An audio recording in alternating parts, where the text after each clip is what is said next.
رمضان في مصر حاجة تانية والسر في التفاصيل، واللي قال كده ما كدبش، لأن فعلا السر في التفاصيل. يوم الخميس اللي فات رحت البنك زي ما أنا كنت في البنك دلوقتي، عملت تحويل، والتحويل لحد النهاردة اللي هو يوم الاثنين ما سمعش. هو المفروض التحويل ده يتم في نفس اليوم، فالواحد راح البنك يشوف ايه يعني ايه الدنيا، ليه التحويل ده ما سمعش. فأنا بقالي ساعة في البنك بحاول اعرف، يعني قلت مثلا اللي حولت حطت التحويل في الدرج مثلا وما تنفذش، لا عادي سلمته.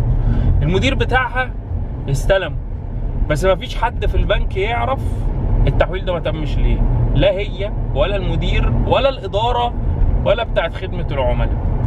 فانا قعدت ساعه كده هم بيلفوا حوالين نفسهم بنحاول نعرف هي الفلوس ما اتحولتش ليه. المهم يعني بعد ساعة قالوا لي هنعيد التحويل من الأول. ماشي طيب خلاص خلصنا. فأنا طالع الله ما ادتنيش نسخة من التحويل، فرحت آخد نسخة من التحويل. ماشي. وبعد كده ببص في التحويل بعد ما خرجت بقى وخلاص عادي، ما مش أول مرة أحول، تمام. لقيتها كاتبة الشركة ايفولف فيتنس للتسويق العقاري.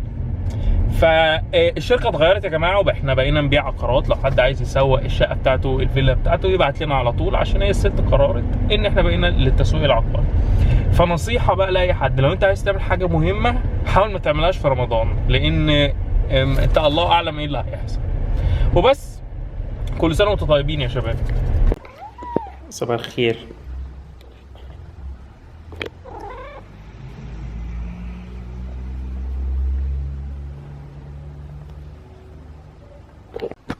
تعالوا نبدأ الفلوج بقى بداية صحيحة. ازيكم يا جماعة، معاكم عبد الرحمن من ايفولف، وصباح الفل او مساء الفل على حسب انت بتشوف الفيديو ده امتى. كل سنة وانتم طيبين يا شباب. ده اول فيديو في شهر رمضان، يا رب يكون الكام يوم اللي فاتوا دول عدوا عليكم حلوين كده وكانوا مليانين بحاجات حلوة، وان شاء الله بقية الشهر يكون فيه البركة كده وتطلع منه بني ادم احسن في كل حاجة. النهارده كده اخدكم معايا في يوم رمضاني جميل، واوريكم احنا بنعمل ايه من ناحيه التمرين والاكل والكلام ده كله. يعني من الاخر هاخدكم كده في اليوم الرمضاني للشخص الايفولفاوي بيبقى شكله عامل ازاي. خلصنا بس مشوار البنك ده، كان مشوار مهم. هنشوف شويه حاجات بقى في الكاستمر سيرفيس، البس بقى طاقية الكاستمر سيرفيس ونشوف الناس والاوردرات بتاعه الواي ايه اللي انت لو لسه ما طلبتوش فانت فايتك كتير. لو دخلت عندنا على انستجرام على ايفولف هتشوف الفيدباك بتاع الناس عامل ازاي على الواي اللي بالبلح، وهتعرف ان هو فايتك. فخش هنا اعمل لنا فولو واطلب، والاخر يعني صدقني انت اللي مستفيد. وطبعا ما تنساش شباب ايفولف متظبطه دايما، ايفولف 10 هيديك خصم 10%، لو طلبت 2 هيجي لك شيكر هديه، واي حاجه فوق ال 500 جنيه الشحن هيكون مجاني. فبس شوف بقى ايه الدنيا كده ونتابع الاوردرات، ولو في اي مشاكل هرجع لكم تاني. دلوقتي احنا في فقرة الاعلانات ما قبل الفطار، فخلاص يعني فاضل كام دقيقة كده والاذان يأذن.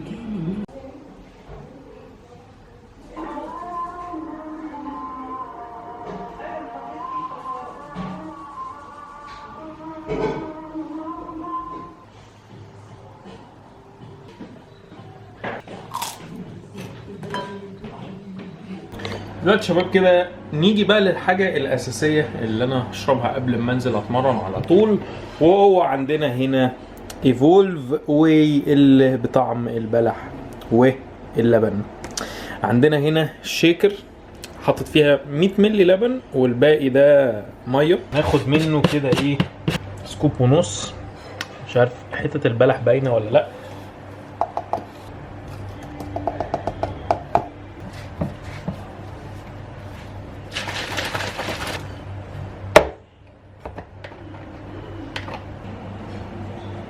والله انت لو لحد دلوقتي ما جربتوش فانت فايتك كتير، وتقريبا ما فيش حد يا شباب وصل له الاوردر بتاعه وجرب الواي ده وما عجبوش، وفي ناس اول ما جربته راحت طالبه منه تاني. فالشيك ده هيبقى فيه شويه كالوريز لذيذه، فيه حتت بلح، هيسد الجوع شويه، هيديني الزقه اللي انا عايزها في الجيم. فاشربه ويلا بينا. دلوقتي الواحد لبس وجاهز حد من صحابي جاي ياخد 2 واي، هناخدهم معانا واحنا نازلين.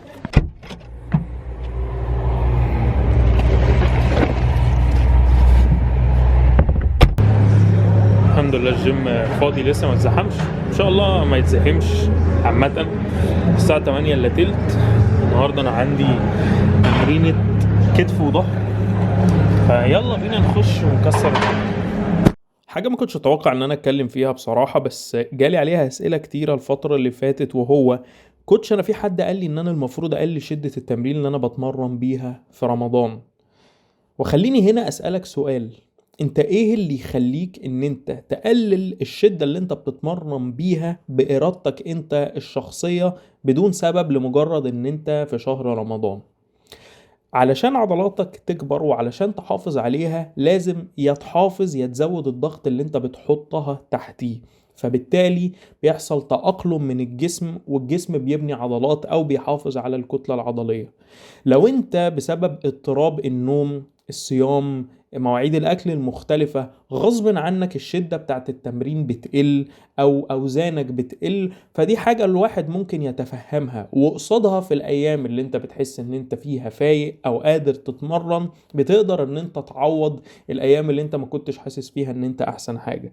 بس ان انت بارادتك الشخصية الكاملة وانت قادر ان انت تتمرن بشدة كافية وقادر ان انت تشيل نفس اوزانك، تيجي انت وتقلل شدة التمرين بدون سبب لمجرد ان انت في شهر رمضان، فدي حاجة ملهاش اي تفسير مقنع بصراحة.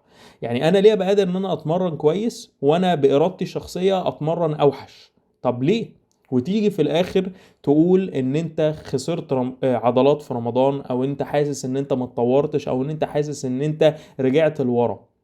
لو انت واحد محافظ على سعراتك الحرارية، سواء انت بتضخم بتحافظ او بتنشف وبتاكل نسبة بروتين كافية بتتمرن عدل، في رمضان او بره رمضان هتحافظ على عضلاتك. فرمضان مش هو السبب اللي هيخليك ان انت تخسر عضلات، ولا الصيام هيخليك تخسر عضلات، بس اللي هيخليك تخسر عضلات بجد هو خلل في التغذية بتاعتك او خلل في التمرين. فما تجيش انت تقلل شدة التمرين بتاعتك وانت قادر ان انت تتمرن كويس وبعد كده تقول انا خسرت عضلات ليه. مفيش اي سبب يخليك ان انت تقلل شدة التمرين بتاعتك في رمضان الا لو غصب عنك، او الا لو انت في ظروف معينة بتعمل ده. غير كده اتمرن باقصى طاقة انت تقدر تتمرن بيها. الجيم خلاص بدأ يتكربس، الساعة دلوقتي 9 ل 10، بس الحمد لله انا خلصت. اي نعم اخر تمرين دي صورتها بالعافية عشان الكيبل ما كانش بيفضى خالص، بس الحمد لله انجزنا والناس كلها بدأت تيجي، فتمرينة حلوة برضو ما طولناش. يلا بينا بقى نفطر فطار حقيقي وناكل وجبة حقيقية. دلوقتي يا شباب استحميت وغيرت ولبست، ومعاد بقى ان انا اخيرا اكل، وانا الصراحة واقع من الجوع. عندنا هنا شاورما لحمة، سلطة، وعندنا هنا شوية رز. 250 جرام من الرز، 300 جرام من الشاورما، وندخل ده في الميكروويف يتسخن.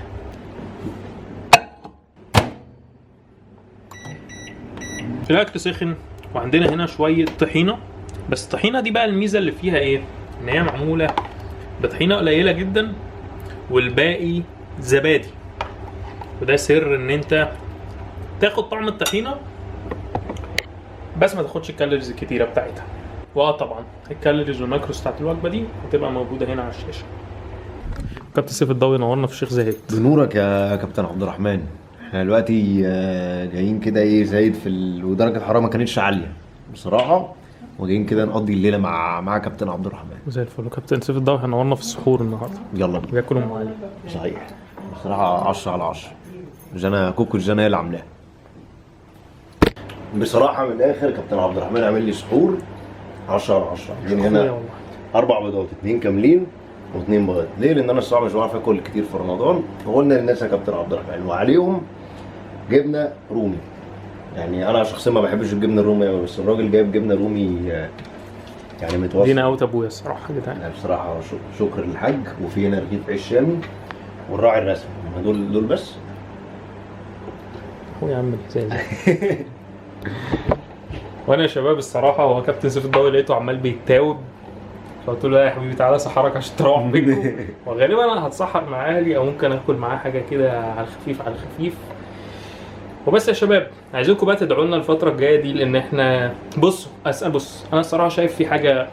بص يا شباب، اللي بيفكر يفتح بيزنس تخيل حاجه واحده، ان انت يبقى عندك بيزنس اكنك كل يوم الصبح بتطفي حريقه بالظبط. صحيح. حريقه كبيره حريقه صغيره بس هو كل يوم، وتختلف احجام الحريقه على حسب الدنيا، والبلد رايحه في اتجاه مشرق الحمد لله. فربنا يستر وربنا يسهل. ادينا في شهر مبارك، شهر مفترج، ربنا يكرم ان شاء الله. ربنا يكرم ان شاء الله. ان شاء الله. دلوقتي شباب الساعه 3 الا تلت، وانا هعمل السحور بتاعي.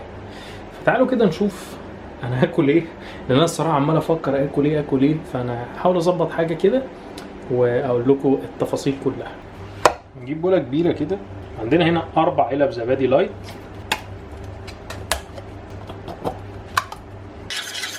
هاخد سكوب ونص من الويل بالبلح، وعندي هنا 4 رايس كيكس هكسرهم هنا. انا عارف ان هو شكله ممكن يبقى مش عاطفي، بس انا متاكد ان هو طعمه حلو. تعالوا كده نجرب. والله العظيم حلو بجد. هو الصراحه الواي ده بيودي اي حاجه في اي حته في كل حته. وادى كده كونسيستنسي البودنج للزبادي، فتحس ان انت بتاكل بودنج بالبلح مقرمش، او رايس كريسبيز اللي هو الكورن فليكس.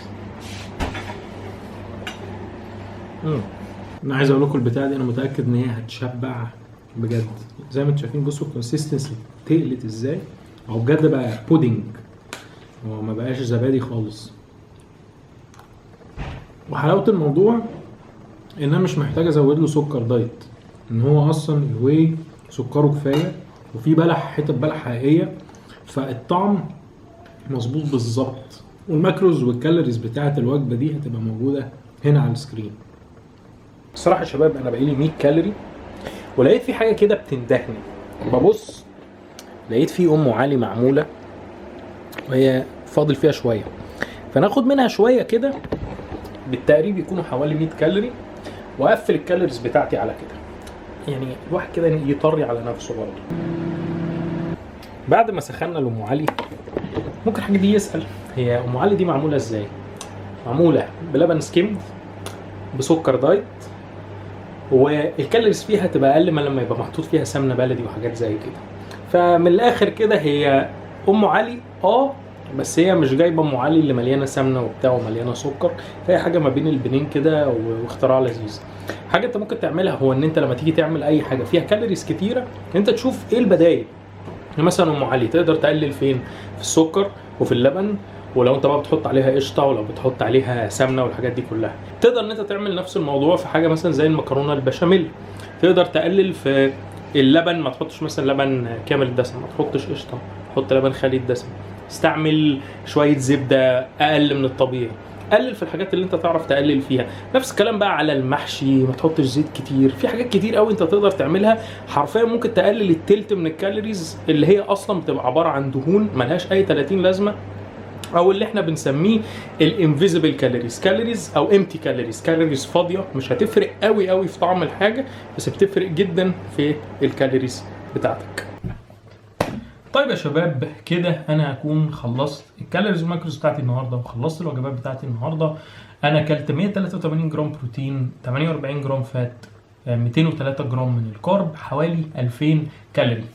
وزي ما انتوا شفتوا يا شباب بالذات في الاخر ان الوجبات كده تحس ان هي عشوائيه، لان اللي انا عايز اقوله لكم ان انا كنت عامل حسابي ان انا هاكل حاجه وان يومي هيمشي بطريقه، بس هو مشي بطريقه تانية.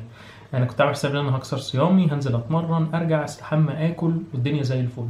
بعد الجيم جالي مشوار، والمشوار ده طول بزياده. بعد كده استحميت وكلت. في حاجه حصلت عندنا في الشغل وكنا محتاجين انا وكابتن سيف الضوئي نتكلم فيها، فهو جالي وقعدنا نتكلم، فده برضه خد وقت انا ما كنتش عامل حسابه. فاليوم قعد يتمط وقعد الحاجه تمشي كده بطريقه ملخبطه انا ما كنتش عامل حسابي عليها. على قد ما الوجبات نفسها غريبه، على قد ما انا مبسوط ان ده حصل وانا بصور فلوج، بحيث ان انا اقدر اوريكم اللي بيحصل. وده بيحصل عامه مش قليل، ان مش شرط وجباتك كلها تبقى ماشيه بالسنتي، والفراخ تبقى هنا والرز يبقى هنا والخضار يبقى هنا والطبق يبقى شكله شيك.